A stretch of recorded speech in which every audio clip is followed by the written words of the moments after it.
guys, welcome to my YouTube channel. My name is Christina. I used to work as a cabin crew for Qatar Airways for 2 years, and now I'm here to share my experience and my knowledge with you and to help you to get a job, of course, if you want it. Today I want to tell you some things that you need to know before you decide to apply.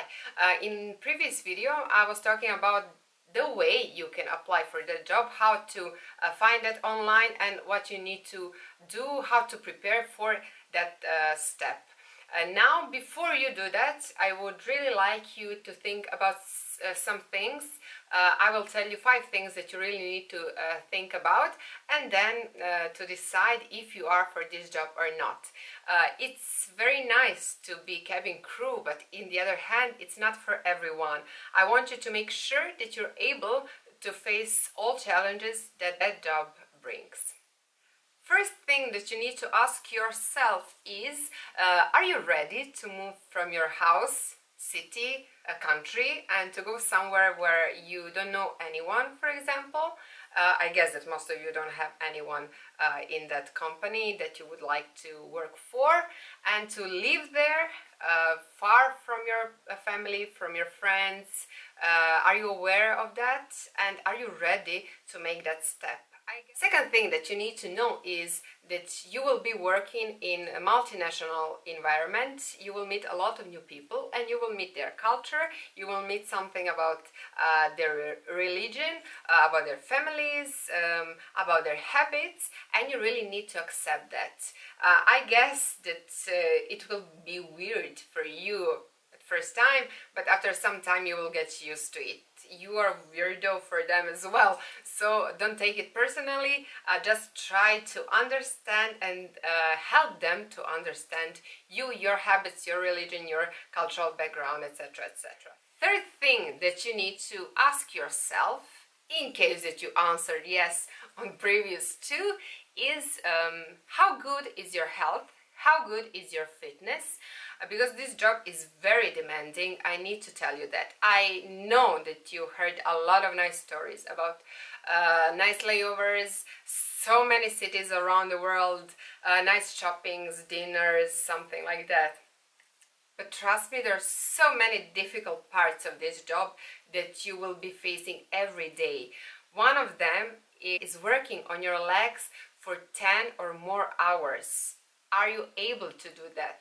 If you have some problems with your back, with your spine, with your veins, any health problem, just think about this twice, because this is very demanding. As I already said, you cannot sit whenever you want. You cannot ask your colleague to do your job, because that colleague already has a lot of things to do on that flight, and you have to do your stuff. You will have to push and pull heavy stuff like carts, like, I don't know, a pack of water or juices. You will have to put in overhead bin passengers' bags, and in case of emergency you have to react. You have to help customers to leave the aircraft. For example, you have wheelchair customer. That customer cannot walk. That means that you will be the one who will help that customer to leave the aircraft. That means that you will have to pick up that person and to help him or her to leave the aircraft. Just think about it. Are you able to do that? Sometimes, even if it's not emergency and you have special handling customers, you will be asked to help them to go to the toilet or to go to the exit or something like that. So please think about it. Most of you think that the biggest problem is that you have to reach that 212, but trust me, that is the easiest thing that you have to do. Fourth thing that you need to think about is, what kind of person are you? Do you prefer sleeping during night, or is it fine for you to work night shifts? Because in airlines you will mostly work night shifts. I didn't know that fact, because I'm the one who has to sleep during night, and then all of a sudden I was working few nights in a row and I was not able to sleep during day, and it was the biggest challenge for me, if you ask me.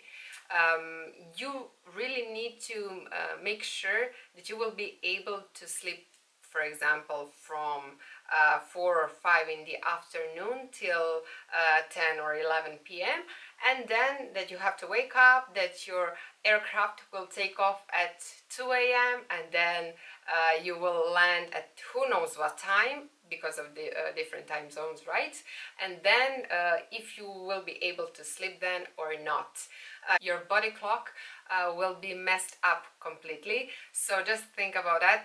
Maybe you can try sometimes just to stay during night and then to sleep next day and then to stay awake for 20 or more hours, just to try to understand if you're able to do that.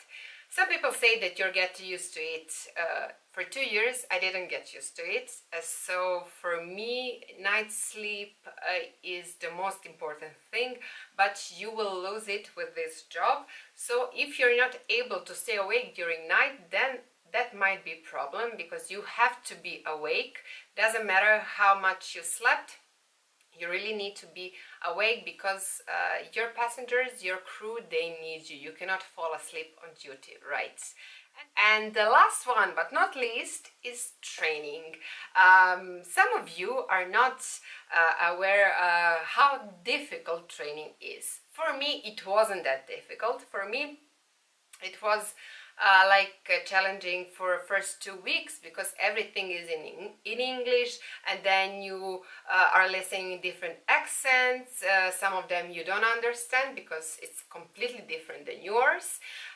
And then you have to learn so many new words about aviation, about that job, that are in English again, and you really have no clue what is going on. After that, again, you get used to it. Every 3 to 4 days, let's say, usually you have tests, and you really need to pass that test. In case that you fail, you get another chance next day. In case that you fail again, they will send you to your performance manager, and then performance manager will decide if you should start training again, or you will be sent home. So that means that you have to study each and every day. For me, my ab initio training was 6 days in a week for almost 2 months, 8 hours a day. It's super exhausting, because at the end, when you come home, you really need to study that. Next day, your instructor will ask questions, and that is like your performance. Are you ready? Are you prepared for that class? In case that you are not, it will be mentioned there in your file. Today, for 8 hours, you will get so many information, and that information you have to know next day. In case that you missed one day, next day you will get another set of information. So the third day you will have to know the first and second day also all together. So trust me, it's not easy if you don't study every day, because you will have bad performance, and you won't be able to learn everything, because it takes so much time. Again, there are so many things that you will learn on that training, like safety and security procedures. So many of them. Trust me, safety and security procedures with first aid, it was 1,000 pages. It's a lot, a lot. Letters are super small, trust me, and you really need to know them by heart. Then you have 2 weeks of service training, you have CRM, you have grooming, you have another things to learn. There is ditching. That means that you need to know how to swim, because you will have to do that. In case that you cannot, that means that you were lying on your open day, because they will ask you, are you able to swim? So many things you need to think about before you decide to go, because not everything is about salary. That's it. I told you 5 things that you really need to think about. So my suggestion for you is to write it down. Just be honest with you. I understand that you really want to do that job. You really want to fly around the world. You really want to earn money. You really want to meet new people. But if you're not able to face these challenges, you will have so many difficulties with your work and with yourself, with your health. Just be honest with yourself.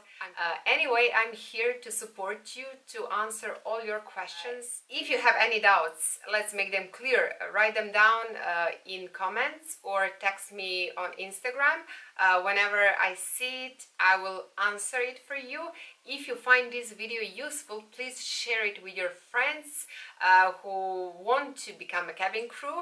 And till next video, think positive, work on yourself, stay safe and be happy. See you. Bye.